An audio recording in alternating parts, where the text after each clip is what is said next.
I'm Kendra, and this is Hooked by Happenstance Makes Monday, episode number 37. Ahem. So, what happens around here, for those of you that are new, and I think there are a lot of you, I crochet a lot, and this is the time of the week where I tell you about all those things I crochet. But before I tell you about what is off and on my hook and things of that nature, we do a word of the week where I do my enamored by etymology, where I talk about a word that I feel sums up my week in some way. Sometimes it's my week crafting wise, sometimes it's my week personally, but it all just kind of sums up the week for me. So today, let me grab my computer real quick. So in looking up today's word, obviously I have been sick this week. I've had a really bad cold, and it is kind of walloped me a bit, especially in the last day or two. There might be lots of edits in this video, in fact, to cut out coughing and things. But when I was looking for words for my week, I was looking up coughing as a word, and one of the synonyms was ahem, which, when I clicked on it, I was actually quite interested in what that entailed. So, ahem. Underneath, it says, pronounced with a small scraping sound accompanied or followed by a nasal. Spelling pronunciation, ahem, or hem, is how they define it on dictionary.com. So it is an interjection. It is an utterance similar to the sound of clearing one's throat, used to attract attention, express doubt, or mild warning, etc. So I just found that really interesting, number one, the way they describe it, because that is an awful lot of words to describe the sound that I've been making all week, and will continue to make. As I start to feel better, I have this terrible habit of constantly coughing and then going, ahem. I can't break myself of it, and it drives my husband crazy. But the word ahem, the origin of it is from 1763, is the first time that it was seen. But it is a lengthened form of the word hem, because apparently hem was not a good enough sound effect for the ahem sound, so we added an to it. So like hemming and hawing is the same word root as ahem, to clear your throat. So. And also, over time, ahem obviously now tends to mean, like, words that don't mean what you're saying. So if you're trying to use innuendo or something, you say ahem, whatever. Or as a side note. So that is our word for the week, ahem. Hopefully that word will be less appropriate next week, but I make no promises. So I last spoke to you on Tuesday. So it has only been 6 days of crafting, and I spoke to you very late on Tuesday. So yeah, everything I've done has been in the last 6 days. And one of those days we were out of the house, and then, like I say, I have not been feeling great. So I don't have a whole lot to show. But I did complete 2 things. There are 2 things off my hook this week. And ironically, I am wearing them both. I meant to put one on this morning, but I didn't realize that everything I completed is on. So I will show you and explain. So the first thing that I completed this week was my socks, which I have been wearing. I know, I should have been a good podcaster, right? And like kept them all pristine or something. They have like a splinter in them. But yeah, kept them all pristine and like nice and showed them to you first. But I was just really excited to get them on my feet. And I also just really wanted to start wearing them so I could start dialing in for certain on the size of my socks. You may remember that last week I showed you a completed pair of socks. They're the socks that I had worked on mostly on the train last time. And I was happy with them when they were completed.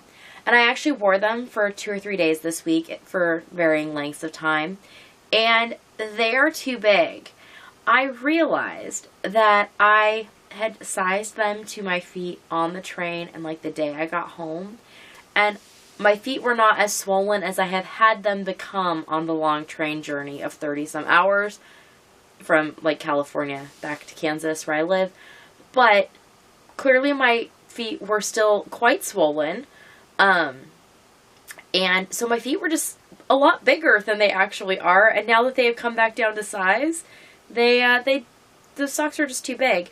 Now they are fine for wearing as like slippers, but I don't want slipper socks. I want socks. So I have completed this pair right here. See? Who needs a sock blocker when you have a foot, right? But here, I will actually just take it off to show you. So these are made out of Red Heart, Heart and Soul, in the colorway Spring Stripes. And here is the other one. It's a little less messy. So there's the other one. These are both made out of a pattern out of the Ron Strong Step Into Crochet sock book, which I highly recommend. I did make some changes to the pattern. The pattern itself I followed, but I made changes to like the way I made the toe, and I finagled. The heel on this one I finagled less than the other heel that I had worked out of that book. So these are the pull-in socks, which is what you see here on the front cover of the Step Into Crochet book. Rather than using two colors like the pattern says, I just used the one yarn because it changed colors throughout, and I was very happy with the process. It would probably be just as good in striping, but that obviously makes them a little bit more work because then you're managing two balls of yarn, which I will probably try again because I will definitely make this pattern again in the future. But I want to try a few more things out of the book first. Nicole, Addicted to Yarn, is also making a similar pair of socks out of a different yarn, so we will see hers when they are completed. There you go. Challenge, Nicole. Next episode. You need the other sock. She only has one right now. But I have two, and they're on my feetsies, and they feel quite nice. I did use a size D hook. The book calls for a size C, but that did not give me, number one, a gauge that met his. And even still, I don't think my gauge was exactly to his, but this gauge is super comfortable for me to work with this yarn. Like, it felt really nice on the hook. And it also just came out to be a gauge that I feel is very wearable and nice on my feet. I might change that gauge up using different yarns, but with the Heart and Soul, the size D hook made me quite happy.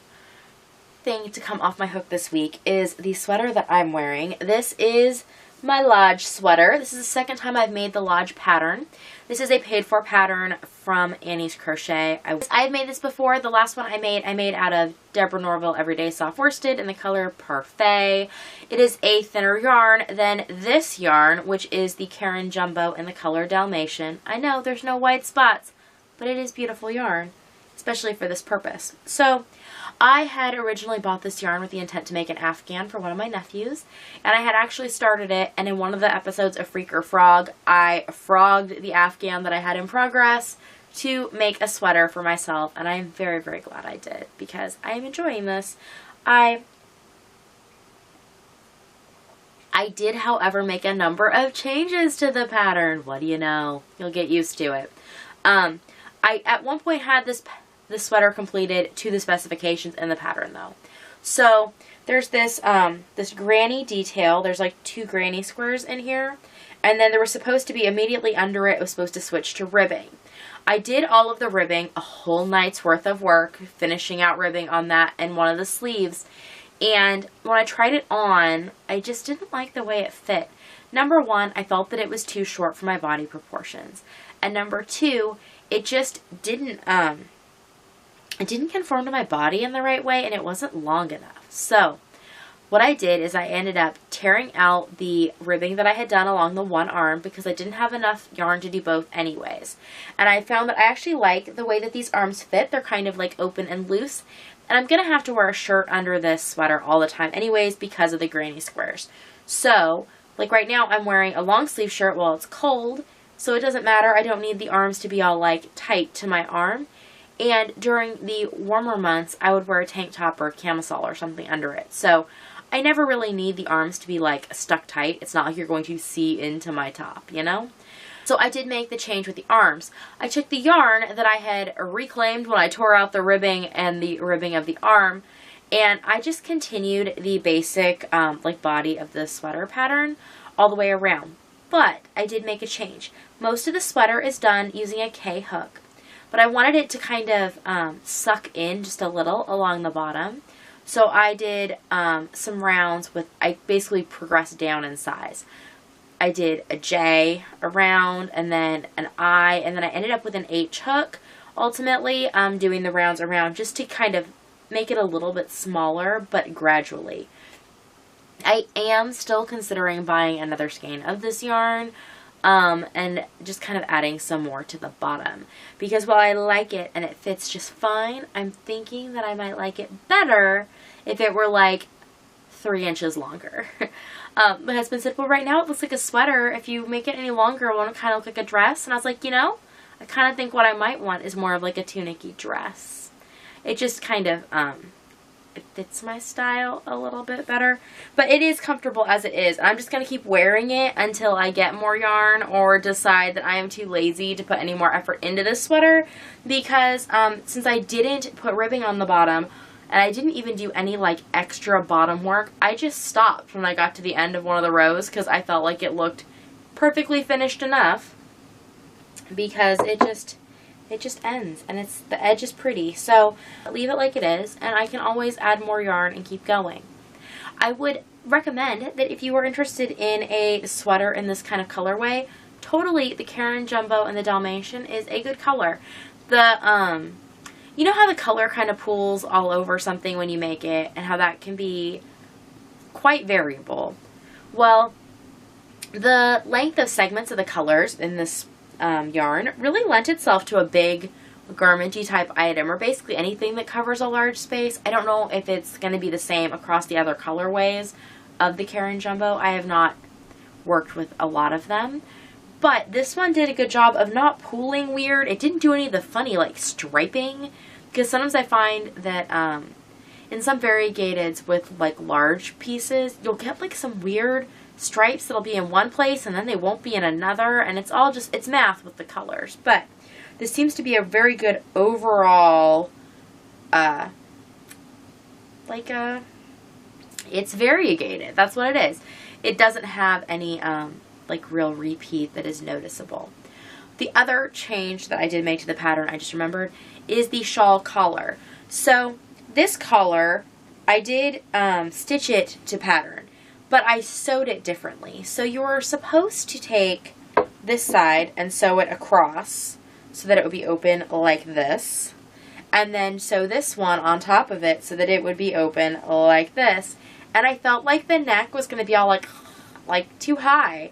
And I'm not afraid of a low neckline. Believe me, I'm not. So I tried it on and I was like, I think that if I open them up, it'll stay. And it totally does. And I totally like this neckline better. So this makes the second sweater that I've completed for myself where I have changed the neckline and really, really like it. I want to make more sweaters with the same neckline.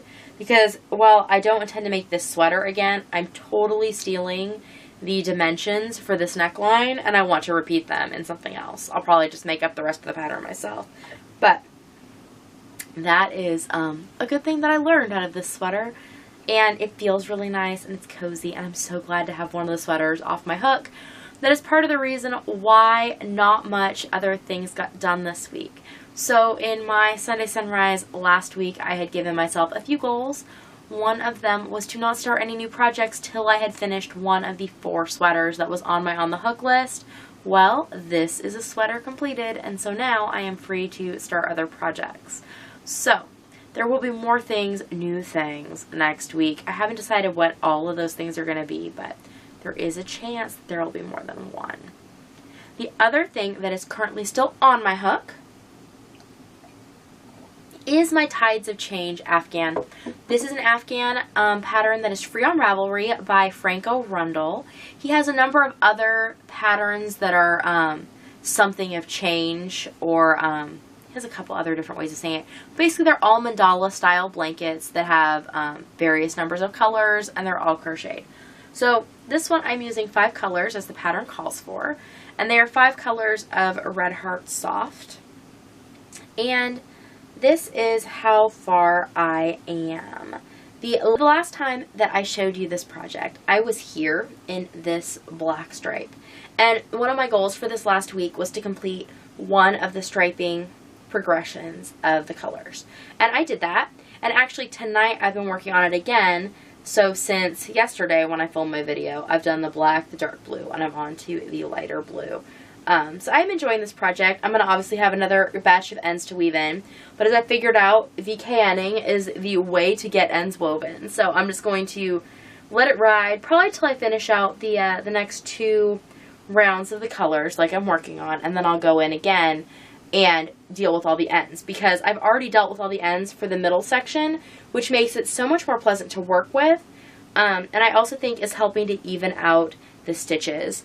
I don't necessarily think I need to weave in after every row, but about every quarter of the blanket I'd like to weave them in just to help everything kind of like nestle in where it needs to be. So I'm very happy with the progress on this. It is already getting to be where it kind of fits on my lap, like it's tiny baby blanket size right now. I am not exactly sure how big this is going to end up, because I did read in the pattern it's going to be a substantial sized afghan. I have 5 skeins of each color, so I have 25 skeins of yarn to work with if I need them all for this pattern. I have yet to have to change skeins yet, but as you know, the thing with these circular, like mandala style blankets is each round gets to be more and more of a yarn suck because your circumference is growing. It's also just more and more of a time commitment.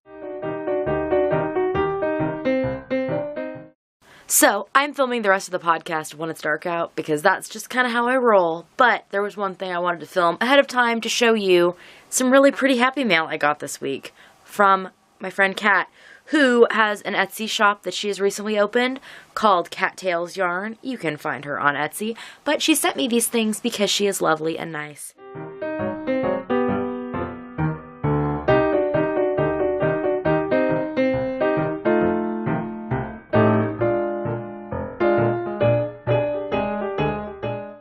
So this is the colorway Berlain, B-E-R-L-A-I-N. I think it's a reference to something, I know not what. It is a DK weight, 240 yards per 100 grams, 75% superwash merino, 25% silk. So I'll slide this off so you can see it better. This has like some mauvey purples, some kind of pinky purples, some splatterings of this like bright blue and black. Again, with some sections that are kind of like just lightly dyed. So I'm curious to see how this works up. I think that this is probably going to become like a cowl, is what I was thinking, out of a merino silk, because then I could wear it like up around my neck, but it wouldn't be like a huge piece. But I don't know. I have yet to find a pattern that I necessarily liked for this, so again, I might make something up. We'll see. And then the final skein, I know I'm going to design something for.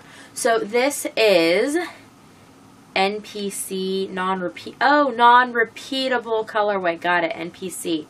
Okay, so non-repeatable colorway, fingering weight, 430 yards per 100 grams, 75% superwash merino, 20% nylon, 5% stellina, and this has gold stellina in it.